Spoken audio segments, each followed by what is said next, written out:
Hi, and welcome to A Heart for Home Education. My name is America, mother to three, homeschooling in a classical and Charotte Mason way.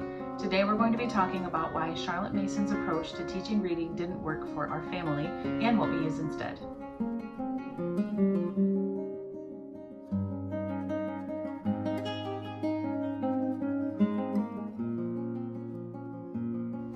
So today we're going to be talking about why Charotte Mason's approach to reading did not work for my oldest son, and I attempted to start it with my younger daughter and it also did not quite work.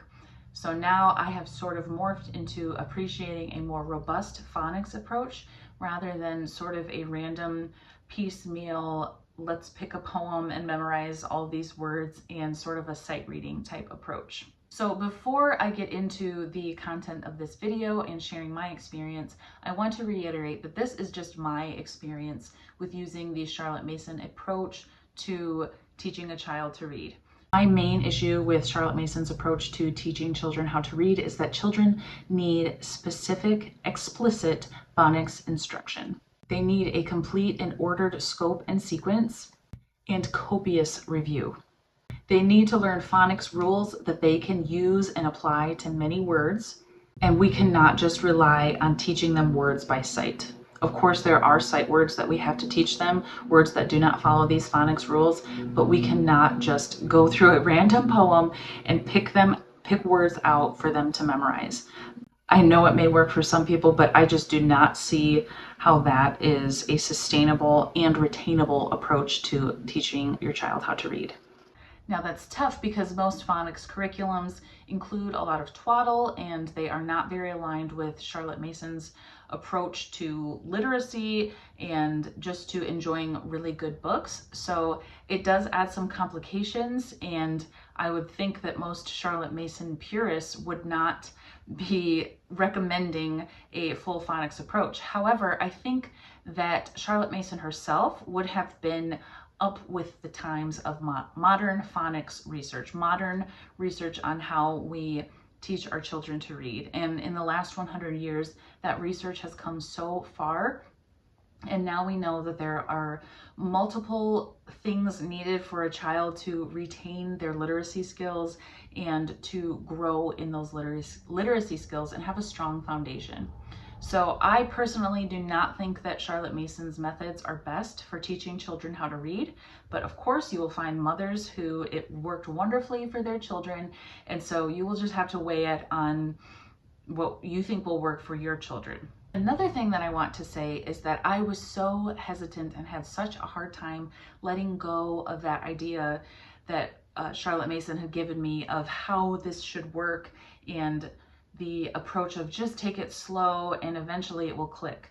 Well, 2 years into our journey, things were still not clicking, and we still were basically back where we started, just short vowel, 4 and 5 letter words. And so I knew that something needed to change, because for all the times that they say take it slow and other wiser mothers said take it slow, well, we're approaching the end of Form 1, and in Form 2, Charotte Mason would have her students be reading fluently on their own and reading their own books and reading to learn instead of just learning to read.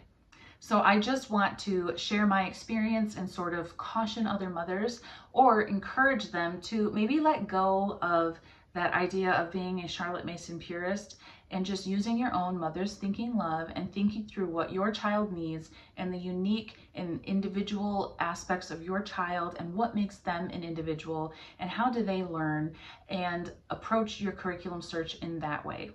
So with all of that said, let's start talking about Charotte Mason's approach to teaching a child how to read. In home education and in a philosophy of education, Charotte Mason talks about how to conduct a reading lesson. And here are some of the pillars of what she thinks is involved in a reading lesson. As for his letters, the child usually teaches himself. He has his box of ivory letters and picks out P for pudding, B for blackbird, H for horse, big and little, and knows them both. To make the small letters thus from memory is a work of more art and requires more careful observation on the child's part. A tray of sand is useful at this stage. And then she talks about how the child should be able to draw the letters in sand and form them from memory. And I think this is great. I think this is an excellent way to teach children their letters. But she says, let the child alone and he will learn the alphabet for himself. I don't think that happens. I don't know. Maybe your child did. So that's how Miss Mason describes learning the letters. And she says, when should he begin? Whenever his box of letters begins to interest him. The baby of 2 will often be able to name half a dozen letters, and there is nothing against it so long as the finding and naming of letters is a game to him. But he must not be urged, required to show off, teased to find letters when his heart is set on other play. And she talks about word making, and she talks about word building. So if you make the word at, then the child can add on a B and a C and an F and an H and a, and make the words mat, sat, rat, cat, fat, and so on. And then Mason moves to word making with long vowels. So when the CVC words, she doesn't use that term, but when the CVC words become easy, then you move on to word making with long vowels. And this sort of exercise becomes so easy that it is no longer interesting. Let the long sounds of the vowels be learnt in the same way. Use the same syllables as before with the final E, thus at becomes 8. So she's talking about adding in that rule now. But she does not instruct you to tell the child about that phonics rule. She just says, build the word. And then she has them move into early spelling, and then she moves to reading at sight. And this is where I have the real issue with Mason's approach to teaching a child to read. She says, the teacher must be content to proceed very slowly, securing the ground under her feet as she goes. Say, twinkle, twinkle, little star, how I wonder what you are, is the first lesson. Just those 2 lines. Read the passage for the child very slowly, sweetly, with just expressions so that it is pleasant to him to listen. Point to each word as you read. Then point to twinkle, wonder, star, what, and expect the child to pronounce each word in the verse taken promiscuously. Then, when he shows that he knows each word by himself, and not before, let him read the 2 lines with clear enunciation and expression. If that's how we are to teach our children to read, then we are not actually teaching them to read, we are teaching them to memorize what words look like, which is whole word reading or sight reading. And there was a huge surge of this type of approach of learning in the latter half of the last century, and it has not really gone well. And most schools, most teachers, most educators are moving back to that phonics-based approach because it just works better. Because the word twinkle, that has so many phonics rules in it that if you were to just teach those rules beforehand, then that opens up whole other lists of words that your child could read, and not just the word twinkle by sight. I love that Mason wants you to use quality literature for your child to read, but I think where I am straying from these principles is that I would rather just teach my child phonics, and the best way to teach them phonics is to, of course, have a phonics-based program, and then to use the readers that go along with that so they have practice using those words. So that is my main issue with Mason's approach to teaching children to read. I just don't think that the sight word, the whole word recognition is the best method to teach children. And I know some people will say that Mason does teach you to incorporate phonics sometimes, but the basis of her teaching children to read is that sight word, whole word recognition approach. So we did several verses and phrases in this way, and we had a lot of fun doing it. I will say it was a lot of fun. However, it is not there is no scope or sequence. It is just pick a random poem, and then, within a year, your child will probably have had experience with all the words that there are, and so they will know how to read. There came a point when I realized that this was not going to work. This was not a sustainable or realistic approach to reading for us. We needed something that was more of a system. So now that I've talked about some of my issues with Charlotte Mason's approach to teaching children how to read, I wanted to show some options that have worked for us. So I'm going to start with All About Reading. So here's All About Reading, Level 1. This comes with a teacher's manual, and I'm sure there are more in-depth flip-throughs elsewhere, but I just wanted to give you a glimpse of how they will teach word building. So when they're teaching a new concept, they will have you, it's called play, change the word. So you build the word had up here, and then you're going to change the D to an M, and now you have ham. And you can do this with the physical letter tiles that they have or with the app. And then they also have games you can play. You don't have to play the games. And it has decodable readers. I think this is one of the strongest parts of the curriculum, is that they have decodable readers. So depending on what level you are doing or what lesson you are doing, it will point you to the stories that your child can now decode. When going to the library and getting the level 1 readers, these skills are just all over the place, and to me are not level 1. Level 1 to me is, or just beginning readers, is just CVC words and some sight words. So as you can see, the pictures are really not that bad. They're using realistic colors, realistic people, although the stories are silly. I mean, this is a yak having jam and ham. But my kids did enjoy these stories. There's an animal in about every single one of them, and so my kids enjoy that. So they are silly stories. They're not really teaching any character or morals or anything like that, but they are sweet and funny. So that is what we like about this curriculum. I think this is a really good slow start, and the word building really mirrors what Mason would have done, what Mason recommends with word building. Some things we did not enjoy. These are all the activities. Each lesson has activities to go along with it. So you have to cut them out and put them in here, or put them in little, what are these called, sheet protectors. And so that is fine. My older son did not care for the activities. My daughter did like them, but I did not find them to be necessary. I did like the flip books. The thing that we did not like was these. So every new concept that is taught for every lesson, their lessons do not correspond to days, so they do not expect one lesson to be done in one day. But they have these sheets that you go through the new words. So this is 2-letter blends at the beginning, initial blends containing 2-letter phonograms, new words. So you do all this sheet, and then you move to phrases, sentences, and more sentences. And you are supposed to do these. They kind of stress the importance of doing these and how your child's not getting all the practice that they need unless you do these. Of course, you can choose to not do them, but it's a big part of the program. And I do hear a lot of families that just skip this. I do like their review system. It's a bit cumbersome. This is the box of review. This is only for All About Reading. This is for All About Spelling, which we don't even use those. But so for All About Reading, they have, the tabs they have are Phonograms Review, Phonograms for Future Lessons, and Phonograms Mastered. And then Word Cards Review, Word Cards Mastered, and then Word Cards for Future Lessons. So I think that's a great division. And you just sort of put in the words that they're still working on, the words that they'll work on in the future, and then the words that are mastered. So I like that the review is built in and explicit. They will tell you exactly how the review system works, and I think that is very helpful to know how often you should be reviewing things.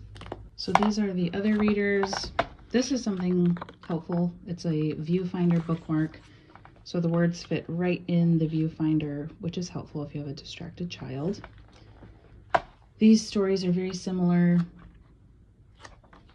I appreciate that the humans look like humans. The colors are natural colors.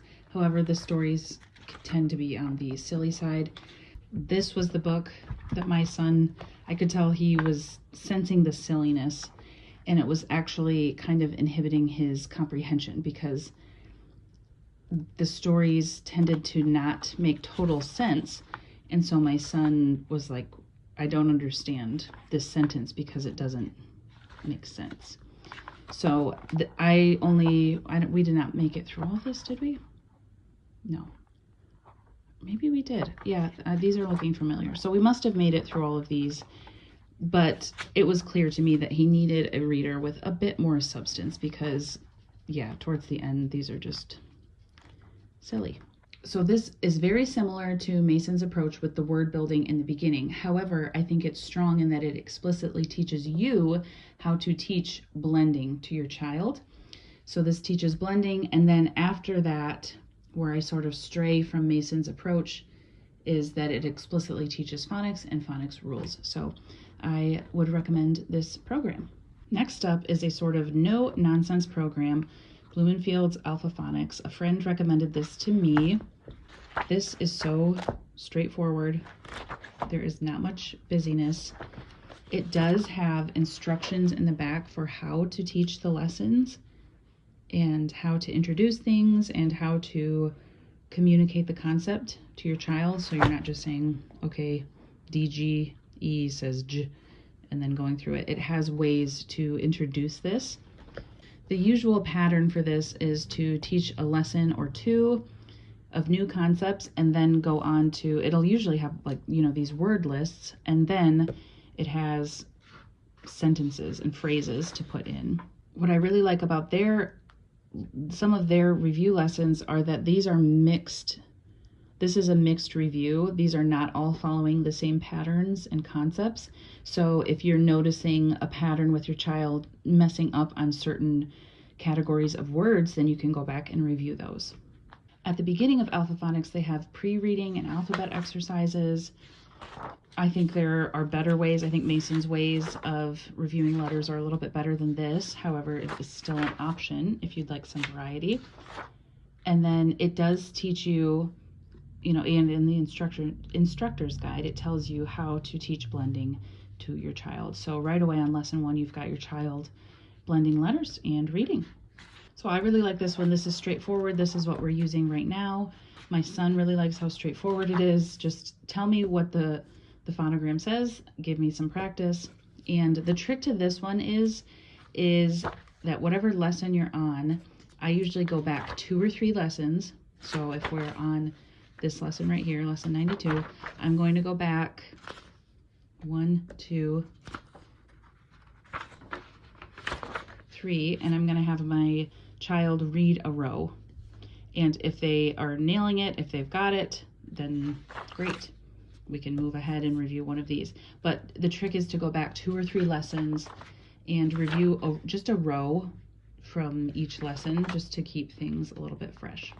I have also used this, and I am currently using this with one of my readers. And this is Abeka's Handbook for Reading. This is essentially all you need. I've purchased some of the other Abeka materials for this at this point, but you really could get by with just using this. And they teach phonics in a completely different way than All About Reading. It's very interesting, and my daughter is really taking to it. So it does explicitly teach phonics rules, and what I like so many things about this. I like the blend ladders, the repetition of that. I like how the review is built in. I mean, you're 23 lessons in and they're still reviewing the vowel sounds, the short vowel sounds, which I think is just great to have that solidified. And then they're also teaching right away how to divide syllables. And I just think that is so helpful. So these do have some of these nonsense syllables that Mason kind of warned us against. However, I think they're really helpful with automaticity, and so I am not opposed to them. And then see, they still are reviewing consonants just to have those so solidified. And, you know, Abeka has been around for a long time for a reason. And I'm glad that I've given this a try, because these methods, although of course not as old as Mason's methods, these are some tried and true methods. So what I am going to be doing for my 3rd child is doing Mason's approach to teaching letters and beginning word building, and then moving into this Abeka program. And so that is my plan for my 3rd with my daughter. She's already midway through this book, and so I plan to just go on with this as long as we need to. Some other supplemental things. I know, don't be scared of these covers. These I picked up at a garage sale. I picked up $5 a box of Abeka curriculum for $5. It was probably $200 or $300 worth of curriculum. So I got these readers. They're kind of scary on the outside, definitely. But the inside, the people look like people.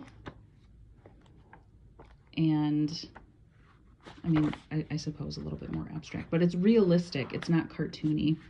And oh, look at that van. That ages, that ages us. That ages the book.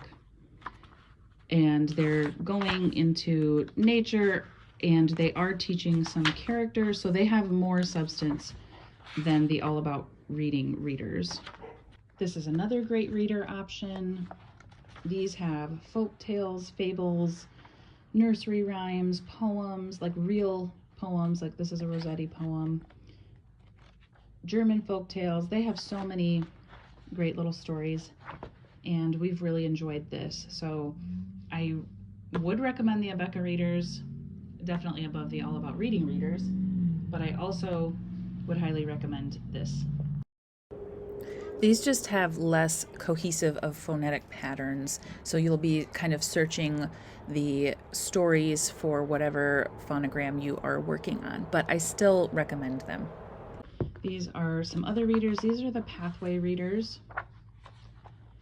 These are fun because this is the first one, and this is a parent portion, so yeah, this is the student portion, and then the parent reads this, which kind of advances the story, which my children have really liked. These do not have color illustrations, and they also do not show people, and that my son was really bummed about that. He was like, I want to see the people. So yeah, these are the Pathway readers. I think this is what Simply Charotte Mason recommends, but these are wholesome stories. These teach virtues. These have very good ideas in them. They work through a lot of sibling conflict. They buy new horses. This is about a family that lives on a farm. So I just wanted to let you know what I like instead of Mason's approach. And she, of course, would not have written about her approach unless it worked for thousands of students, and she had seen it work for thousands of students. For some reason, it just did not work for me and my children. After the word building, we sort of go on our own path and use a more structured phonics approach. And so these are the programs that I recommend if you are considering going that route. So there you have it. That's my experience with Charotte Mason's approach to teaching reading, and that's why I sort of recommend a phonics-based approach, systematic approach with a scope and a sequence. And I hope that this video has been helpful to you, and I hope that you hear my heart that I would never dare disrespect Charotte Mason, but I just think that the times have changed and research has changed, and Charotte Mason prided herself on keeping up with the research of the day, and I think she would have appreciated what has come out about child development and how to teach your child how to read. So I hope this has been helpful for you, and if you have any other recommendations for any other moms teaching their child to read, or if Charotte Mason's method worked for you, please let us know in the comments below. Just cheer on all the other moms who are entering the journey of teaching their child how to read. Thanks so much for watching, and I hope to see you in the next video.